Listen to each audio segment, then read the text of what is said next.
Vamos falar um pouquinho sobre fantasia onipotente? Esta fantasia onipotente que parte do nosso narcisismo infantil traz à tona em situações de vulnerabilidade. Doutora Ana Cláudia Quintana Arantes fala com muita propriedade sobre esta fantasia, que principalmente a equipe médica ou a equipe de profissionais da área da saúde que está trabalhando diretamente em CTIs, UTIs, no combate à Covid-19, acaba apresentando e trazendo, na verdade, um conjunto de sintomas e que caracterizam o adoecimento do profissional da área da saúde, né? Síndrome de burnout, por exemplo, que é uma síndrome ocasionada justamente pela relação do profissional da área da saúde com o paciente em situação de vulnerabilidade ou com o trabalho em si, e que traz esse esgotamento físico e mental por conta desse controle fantasioso, esse controle imperfeito de resultados, né? Então, a gente sabe que o profissional da área da saúde foi preparado maciçamente para salvar vidas. Se usa muito esta frase, né, essa fala de salvar vidas. Então, esse preparo trouxe uma grande fonte de sofrimento quando hoje, na pandemia, o profissional se depara com a morte quase o tempo todo. Então, doutora Ana Cláudia Arantes fala que uma das frases muito utilizadas por profissionais que trabalham em plantões é a seguinte: no meu plantão ninguém morre. Não tem fala mais onipotente, não tem frase mais onipotente do que esta numa situação de vulnerabilidade que o paciente se encontra, né? E que muitas vezes hoje, por todas as crises que nós estamos passando, crise na área política, crise sanitária, a falta de insumos, a falta de oxigênio, a falta de recursos, né, a falta de leitos, então aumentando ainda mais a vulnerabilidade de todos que estão neste contexto, lutando para realizar bem o seu trabalho e também para ajudar as pessoas que estão nesse estado de vulnerabilidade.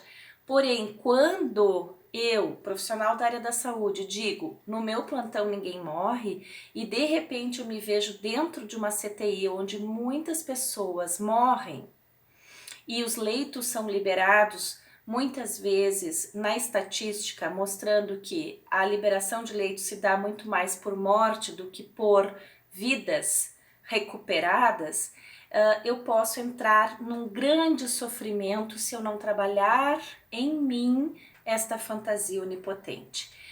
Para não me estender muito, eu quero trazer um conceito que Freud trouxe na construção da teoria psicanalítica, quando ele falava de ego ideal ou ideal de ego, né? Então, o ego ideal, ele trabalha constantemente com a fantasia onipotente, ele trabalha com aquela fantasia que nós alimentávamos na nossa infância, quando nós estávamos nos construindo, né? Primeiramente, a primeira construção de identidade a partir dos modelos que nós tínhamos na nossa vida, né? Nossos pais, nossos cuidadores, nossos responsáveis. E dentro desse narcisismo infantil, nós éramos o centro, ou procurávamos ser o centro das atenções, né?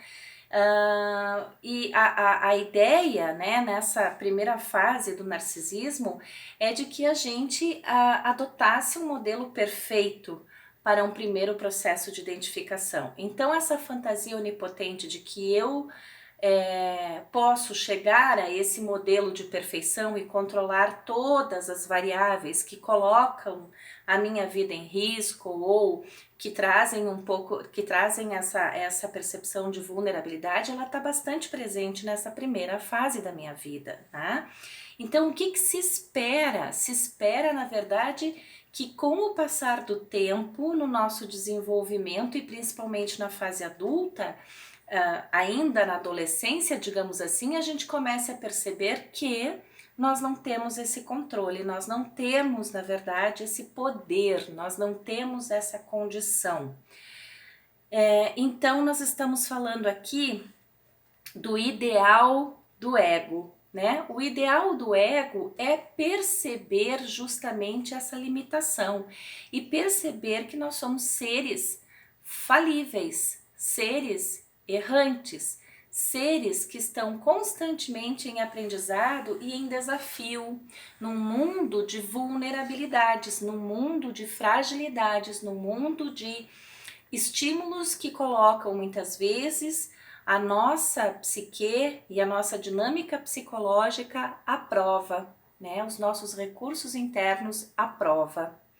Então hoje é só uma pitadinha para não me estender nesse vídeo, para falar para vocês que o ideal do ego, ele propõe o reconhecimento desta realidade que inclui perdas, frustrações, decepções, desilusões, desidealizações. Ele propõe a desconstrução dessa fantasia onipotente. Termino dizendo: ninguém salva ninguém. Nós podemos fazer a nossa parte e a nossa parte ela é realizada ainda assim com limitações, com reservas, né, com uma boa participação de estímulos que dizem respeito às variáveis, ao meio, e que nós não temos controle sobre tudo isso, né? Ou seja, nós somos seres limitados em relação a esse poder, né? Esse poder de controle de resultado. Então, nós fizemos a nossa parte dentro da nossa suficiência. Trabalhar com esse conceito de suficiência pode nos trazer um pouco mais de humanização nas nossas relações e de humanização para nós mesmos, reconhecendo que nós não sabemos tudo, não temos controle de todas as coisas como nós imaginamos fantasiosamente em alguns momentos e principalmente agora. Na pandemia, Covid-19 está aí dizendo que nós somos pequenos, seres pequeninos diante de um conhecimento que está permanentemente desafiando a gente, né? Ou seja, nós precisamos continuar desenvolvendo essa capacidade de aprender, né? De construir o conhecimento, de saberes que precisam ser construídos no nosso dia a dia, mas que de fato nós não conseguimos controlar todas as coisas. Portanto, essa fala, no meu plantão ninguém morre, a pandemia está mostrando que no meu plantão muitas pessoas morrem, né? Estou aqui parafraseando médicos que sofrem muito, equipe, né, a equipe toda médica, a equipe de profissionais da área da saúde que está sofrendo com a morte dos pacientes.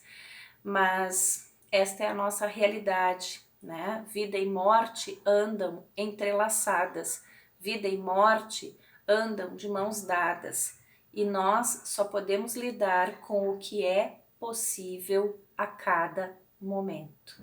Um abraço a todos e até o próximo vídeo.